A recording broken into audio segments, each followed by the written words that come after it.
Hello, hello, hello! Magandang buhay mga mabubuting tao. Ngayong araw, let's talk about nationalist movement and organization na nabuo dito sa Pilipinas. Pero bago tayo dumakroon, nais ko munang magpakilala. Ako nga po pala si Naisian Jose Caringal, 18 years old, from the Bachelor of Secondary Education, major in Science. But before we start the lesson, let us know the lesson objectives that we are going to expect, to learn, and to know about this topic. Lesson objectives number 1 is to gain a deeper understanding about political parties. Number 2 is to develop critical thinking and learning about nationalism. Number 3 is to recognize historical context studying about nationalist organization. And lastly is to connect the past up to the present. We are going to have a background knowledge about nationalist movement and organization. Ano nga ba ang nationalist movement? A nationalist movement is an organized effort by a group of people with a shared identity to gain political independence. Ang nationalist movement ay maaaring isang kilusan sa politika, militar, o kultura upang ipaglaban ang mga karapatan ng isang pangkat ng mga tao. Ang mga kilosang nasyonalismo ay nagpapanatili ng kasaysayan, pinag-aralan at pinapalakas ang wika o kultura ng tradisyon.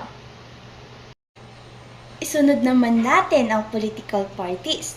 Ano nga ba ang political parties? Political parties are organized groups that share similar ideas and goals. Political parties aiming to influence the government policies through candidate nomination, campaigning, and also in governance. Ang political parties ay pinakamabilis na paraan para maisaakatuparan ng kanilang mga hadikahin at regular na sinusuportahan ng mga pinuno at miyembro nito bilang mga kandidato sa halalan. Therefore, the nationalist movement and organization that formed the political parties in the Philippines were established to gain ideas, goals, and political independence to influence the government policies. The American colonial period from the year 1898 to 1946 that served as the crucible for modern Philippine politics. And now, let's continue our discussion about the pivotal transition after the Spain colonial period. Pero, bago tayo dumako doon, meron lang akong isang katanungan. Why do we say there was a power vacuum after Spanish rule? Ano ba ang implikasyon nito sa mga Pilipinong nagnanais ng kalayaan? Sa mahigit na 300 na taon na pananakop ng Espanya, wala tayong karanasan sa malawakang legal at moderno na politikal na organisasyon. Ang tanging alam lang natin ay revolusyon at armadong pakikibaka. Mula sa armadong pakikibaka ay nag-shift ang atensyon sa legal and peaceful na pamamaraan para makamit ang kalayaan. Who can explain why the focus suddenly shifted? What did the Americans offer that pushed Filipinos to organize political instead of immediately fight?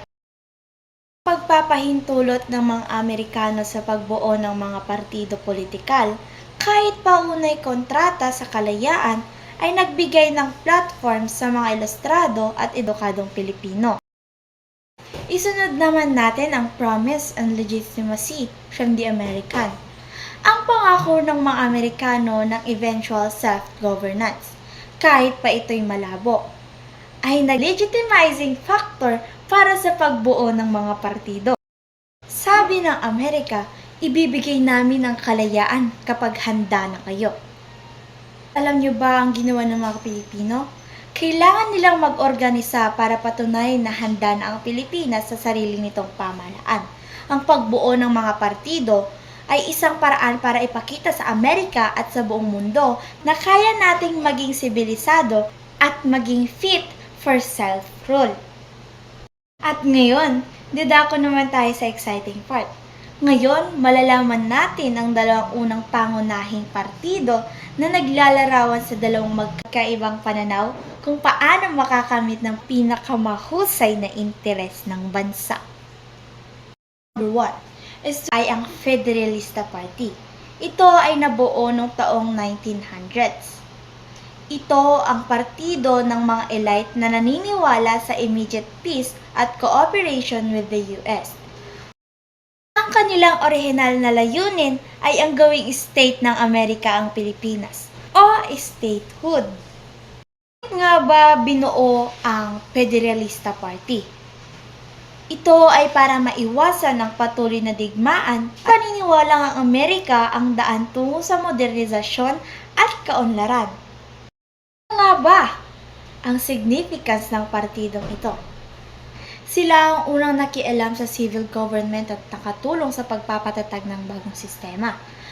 Subalit, ang kanilang plataporma ay hindi popular sa masang Pilipino na uhaw sa kalayaan.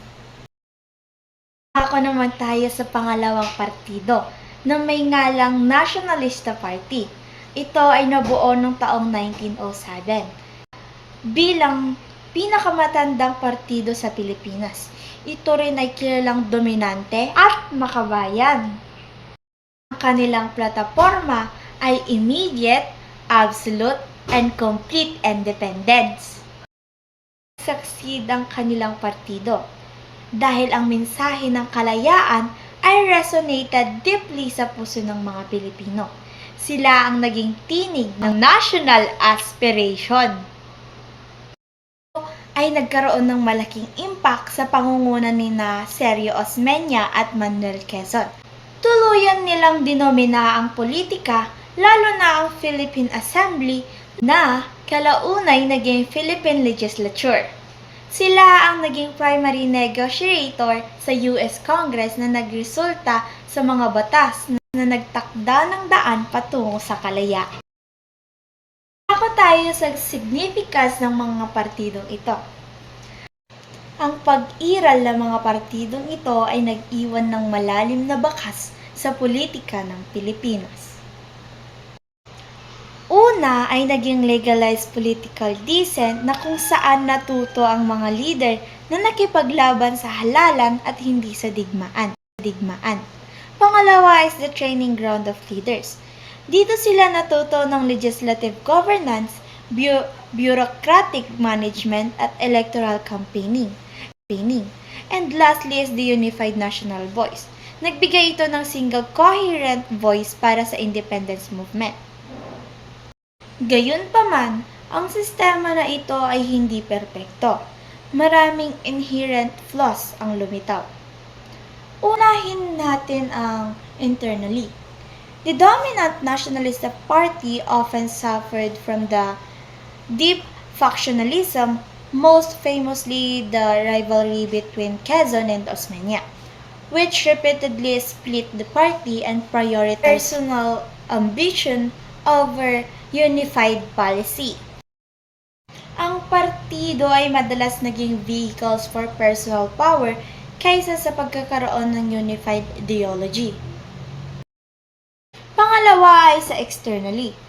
Critics noted that the early electoral system was often exclusive, favoring the wealthy, educated, and land-owning elites, thus limiting the true democratic representation for the majority of Filipinos. Tanging ang mga may-ari ng lupa, mayaman at may pinag-aralan lang ang madalas nakakaboto at kumakandidato. Hindi ito totoong representasyon ng masa o diverse class interest. The parties were often characterized more as elite-driven vehicles for patronage and power than as routes of organization representing diverse class interests. In here, sa conclusion, ang pag-usbong ng Federalista at Nationalista parties ay isang necessary and defining stage sa pagbuo ng bansa. Sila ang nagtatag ng foundation para sa modern Philippine democracy. Sa pamamagitan ng politikal at legislatibong paraan, nakuha nila ang daan patungo sa kalayaan at ito ang kanilang most enduring legacy. Bago natin tapusin ang ating lesson at discussion na ito, nais ko munang magpasalamat sa inyong pananatiling panunood at pakikinig sa akin. Muli, maraming salamat at ako po si Nizy Anase Caringal from the Bachelor of Secondary Education, Major in Science.